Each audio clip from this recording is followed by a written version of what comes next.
First ಅವಮಾನಗಳೇ ಚೆನ್ನಾಗಿರುತ್ತೆ. ಯಾಕಂದ್ರೆ ಅವಮಾನಗಳಾದ್ಮೇಲೆ ಸನ್ಮಾನ ಸಿಗೋದು ನಮಗೆ. ಪಡ್ಕೊಳ್ಳೋಣ, ಪರವಾಗಿಲ್ಲ.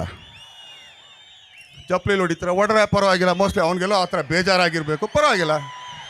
ಯಾಕೆ ಹೂವು ಹಾಕ್ಸ್ಕೋಬೇಕಾದ್ರೆ ಅಷ್ಟೇ ಪ್ರೌಡಾಗಿ ಹಿಂಗೆ ಅನ್ಕೊಂಡು ಹಾಕ್ಸ್ಕೊಳ್ಳಲ್ವಾ? ಅದು ಕೂಡ ಪ್ರೌಡಾಗಿ ಎತ್ಕೊಳ್ಳೋಣ, ತಪ್ಪೇನಿಲ್ಲ.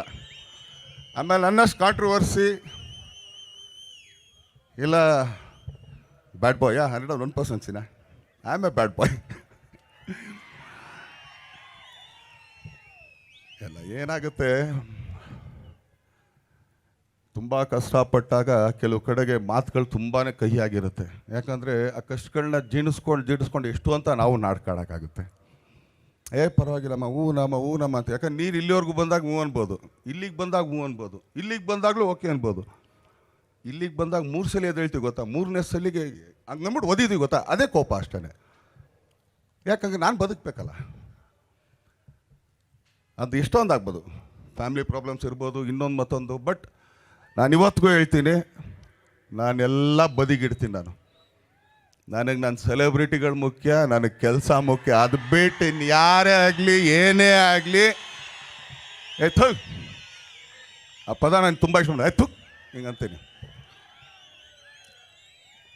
ಏನಕ್ಕೆ ಅಂತಂದರೆ ಅದಕ್ಕೆ ಯಾವುದಕ್ಕೂ ತಲೆ ಕೆಡಿಸ್ಕೊಳ್ಳೋಷ್ಟು ಟೈಮೂ ಇಲ್ಲ, ನನ್ನ ಹತ್ರ ಪುರ್ಸೊತ್ತು ಇಲ್ಲ. ಯಾಕಂದರೆ ಬೆಳಗ್ಗೆ ಎದ್ದ ತಕ್ಷಣ ನನ್ನ ಕೆಲಸ ಏನು, ನಾನೇನು ಕೆಲಸ ಮಾಡಬೇಕು, ಇದಷ್ಟೇ ನಾನು ಕನ್ಸು ಕಾಣೋದು. ಇವತ್ತು ಇವಳು ಇರ್ತಾಳೆ, ಇವಳು ನಾಳೆ ಅವಳು ಇರ್ತಾಳೆ. ಅವಳು ಯಾವಾಗಲೇ ನೀನು ಅಜ್ಜಿನ ಬಿಡೆ, ನಿಮ್ಗಳಿಗೆಲ್ಲ ತಲೆ ಕೆಡಿಸ್ಕೊಂಡು ನಾನು ಯಾಕ್ರೆ ಕೂತ್ಕೊಳ್ಳಿ.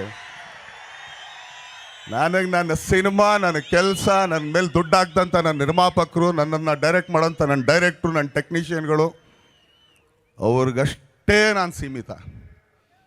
ಅವ್ರು ಕೆಲಸ ಮಾಡಿದ್ರೆ ಅವ್ರು ತೋರಿಸೋದು ನನ್ನ ಸೆಲೆಬ್ರಿಟಿಗಳಿಗೆ, ಅವ್ರೇನು ಮನೆಗೆ ಹಾಕ್ಕೊಳ್ಳಲ್ಲ. ಇದಕ್ಕೆ ನಾನೇ ತಲೆ ಕೆಡಿಸ್ಕೊಳ್ಳಿ? ಹೌದು ಅಲ್ವೋ? ಇಲ್ಲ 25 ವರ್ಷ ಇಷ್ಟೆಲ್ಲ ನಾನು ತಲೆಗೆ ಹಾಕ್ಕೊಂಡಿದ್ರೆ 25 ವರ್ಷ ನಾನು ಮೋಸ್ಟ್ಲಿ 10 ವರ್ಷಕ್ಕೆ ಓಡೋಗ್ಬಿಡ್ತಿದ್ದೇನೆ. ಎಲ್ಲರೂ ಅಯ್ಯೋ ನನ್ನ ಕೈಲಿ ಆಗಲ್ಲಪ್ಪ ಇದು ಅಂತ. ನಾವು ನನಗಿದಾಗಲೇಬೇಕು, ಇದು ಮಾಡಲೇಬೇಕು. ಯಾಕಂದರೆ ತುಂಬ ಇಷ್ಟಪಟ್ಟು ಕಷ್ಟಪಟ್ಟು ಸೋರಿಸ್ಕೊಂಬಂದಿರೋಂಥ ದಾರಿ ಇದು. ಇದು ಮೊನ್ನೆ ನಮ್ಮ ಸಚ್ಚಿ ನಾವೆಲ್ಲ, ನಮ್ಮ ಸೀನಣ್ಣ ನಾವೆಲ್ಲ ಇದಕ್ಕೆ ತಿರುಪತಿಗೆ ಹೋಗಿದ್ವಿ. ನೋಡಿ ಹಿಂಗೆ ಮಾತುಗಳು ಬರುತ್ತೆ ಅನ್ನೋಕೆ. ಇದೇ ತಿರುಪತಿಗೆ ಒಂದಾನೊಂದು ಕಾಲದಲ್ಲಿ ಇಲ್ಲಿಂದ ಕೆಂಪಸ್ ಹತ್ಕೊಂಡು ಹೋಗಿದ್ವಿ ನಾವು. ಕೆಳಗಡೆ ಎಳ್ದು ಮೇಲ್ಗಡೆಗೆ ಇನ್ನೊಂದು ಮಾಡ್ಕೊಂಡೆಲ್ಲ ಮಾಡ್ಕೊಂಡು. ನಾನು ಆ್ಯಕ್ಚುಲಿ ಸಚ್ಚಿಗೆ ನಮ್ಮ ಸೀನಣ್ಣಂಗೆ ಇಬ್ಬರು ಹೇಳಿದೆ, ನೋಡ್ರೆ ಇವತ್ತು ಇದೇ ದೇವ್ರ ದರ್ಶನ ಮಾಡೋದಕ್ಕೆ ಕೋಟಿಗಟ್ಟಲೆ ಕಾರಲ್ಲಿ ಬರ್ತಾ ಇದೀವಲ್ಲಯ್ಯ, ಹಂಗಾರೆ ಭಗವಂತನ ಹತ್ರಕ್ಕೆ ನಾನೇನು ಕೇಳ್ಕೊಳ್ಳಿ, ಇನ್ನೇನು ಕೇಳ್ಕೊಳಗತ್ತೆ? ಕೇಳೋದೇನಿಲ್ಲಪ್ಪ ನಂದು. ಧನ್ಯವಾದಪ್ಪ, ಇಲ್ಲಿವರೆಗೂ ತಂದಿದ್ಯಾ, ಥ್ಯಾಂಕ್ಸ್ ಅಷ್ಟೇ. ಇನ್ನೂ ನನಗೆ ಇತ್ಕೊಡೋದು ಏನಕ್ಕೆ ಕೇಳಲಿ? ನಾನು ಒಂದು ಕೆಂಪು ಬಸ್ಸಿಂದ ತಂದು ಕೋಟಿಗಟ್ಟಲೆ ಕಾರ್ ಮೇಲೆ ಕೂರಿಸ್ಬಿಟ್ಟು ಇಲ್ಲಿಗೆ ದರ್ಶನ ಕೊಡ್ತಿದ್ದಲ್ಲ, ಇನ್ನೇನೇ ನನಗೆ ಬೇಕು? ಹೌದೋ ಅಲ್ವ ಅಣ್ಣ? ಹೌದೋ ಅಲ್ವೋ? ಆದರೆ ಅದನ್ನು ತೊಗೊಳಕ್ಕೆ ನೀವು ಶ್ರಮ ಪಟ್ರಿ ಅಷ್ಟೇ. ಅಡ್ಡದಾರಿಗೆ ಕಾಲು ಹಾಕ್ಬೇಡ್ರಿ. ನಾನು ಇವತ್ತಿಗೂ ಹೇಳ್ಕೊಡ್ತೀನಿ ಎಲ್ಲರೂ, ಯಾಕಂದ್ರೆ ಅಕ್ಕ ತಂಗಿರಿದ್ರೆ ಬೇಜಾರು ಮಾಡ್ಕೊಬೇಡ್ರಿ. ತಲೆ ಹಿಡಿಬೇಡಿ, ತಲೆ ಹೊಡಿಬೇಡಿ, ಎರಡು ಬಿಟ್ಟು ಇನ್ನೇನು ಮಾಡ್ತೀರಾ ಮಾಡಿರಿ. ಯಾವ ನಿನ್ನ ಬಗ್ಗೆ 1000 ಮಾತಾಡಿದ್ರೆ ಅನ್ಕೊಂಡು ಹೋಯ್ತಾರೆ ನಿಮ್ಮ ಪಾಡಿಗೆ. ನೀವು ತಲೆ ಕೆಡಿಸ್ಕೋಬೇಡ್ರಿ.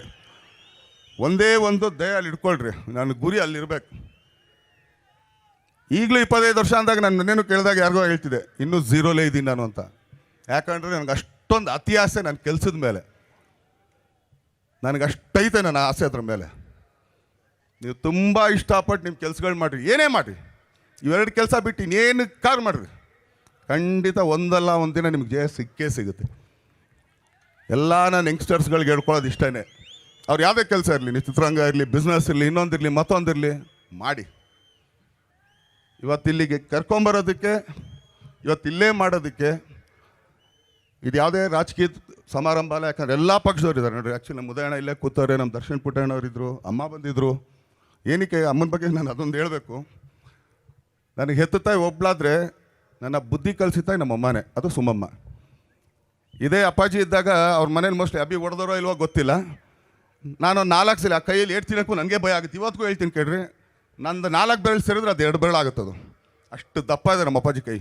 ಭಯಡಂತ ಒಂದೇ ಒಂದು ಗೇಟ್ ಕೊಟ್ಟರೆ ಸಾಕು, ಒಂದು 15 ದಿನ ಹಿಂಗೆ ಇಟ್ಕೊಂಡು ಓಡಾಡ್ಬೇಕು ನಾವು. ಯಾಕಂದ್ರೆ ಯಾರಿಗೂ ಮುಖ ತೋರಿಸಲ್ಲ, ಆಯ್ಕಿರಲ್ಲ. ಅವತ್ತೆಲ್ಲ ನನಗೊಂದು ಪ್ರೊಟೆಕ್ಷನ್ ಆಗಿ ನಿಲ್ತಾ ಇದ್ದಿದ್ದೆ ಸುಮ್ಮಮ್ಮ. ಏನಾರು ಅಪ್ಪಾಜಿ ಯಾವುದೋ ಇದಕ್ಕಾದ್ರೂ ಬೈತಾ ಇದ್ರು ನನಗೆ, ಅವ್ರ ಮಧ್ಯದಲ್ಲಿ ತಡಿಯೋರು. ಯಾಕಂದ್ರೆ ಅವ್ರು ಒಬ್ಬರು ಮಾತು ಅಷ್ಟೇ ಅವ್ರು ಸ್ವಲ್ಪ ಕೇಳೋರು, ಕೇಳ್ತಾ ಇರಲಿಲ್ಲ ಅಂದರೂ ಸ್ವಲ್ಪ ಓಕೆ ಅನ್ನೋ ಲೆವೆಲ್ಗೆ. ಆದರೆ ಇವತ್ತು ಅಪ್ಪಾಜಿ ಸ್ಥಾನದಲ್ಲಿ ಅಮ್ಮ ನಿಂತು ನಂದು ಏನೇ ತಪ್ಪುಗಳಿರಲಿ, ಒಳ್ಳೇದು ಮಾಡಿದಾಗ ಯಾವತ್ತೂ ಹೊಗಳೋದು ಇಲ್ಲ ಅವರು, ಏಯ್ ಇವ್ನು ಕೊಂಬಂದ್ಬಿಡ್ತು ಹೊಗಳಲ್ಲ ನಾನು ಅಂತ. ಬಟ್ ತಪ್ಪು ಮಾಡಿದಾಗ ಅಲ್ಲಿ ಯಾರೇ ಇರಲಿ ಏನೇ ಇರಲಿ ಅವ್ರ ಮುಂದೆ ಬೈದು ಬುದ್ಧಿ ಹೇಳಿ ಇದೆಲ್ಲ ಹಾಕೊಂಡು ಹಿಂಗೆ ಅಂತ ಹೇಳಿ ಕಳಿಸಿದೆ ನಂಗೆ ಸುಮ್ಮಮ್ಮ. ಸೊ ಯಾವತ್ತಿದ್ರೂ ಅವ್ರ ಮೇಲೆ ತುಂಬ ಹೆಮ್ಮೆನೆ. ಯಾಕಂದರೆ ಮೋಸ್ಟ್ಲಿ ಅಬ್ಬಿಗೆ ಎಷ್ಟು ಇದು ಮಾಡ್ತಾರೋ ಗೊತ್ತಿಲ್ಲ, ಅದ್ರ ಹತ್ರಷ್ಟು ನಮಗೆ ಮಾಡ್ತಾರೆ. ಅದಕ್ಕೆ ಅಬ್ಬಿಗೆ ಹೊಟ್ಟೆ ಉರಿ ಬರ್ಬೋದು, ಪರವಾಗಿಲ್ಲ, ಯಾಕಂದ್ರೆ ನನ್ನ ತಮ್ಮ ನಾವು ಆಗ್ಬೋದು, ಪರವಾಗಿಲ್ಲ ಓಕೆ ಅಂತ.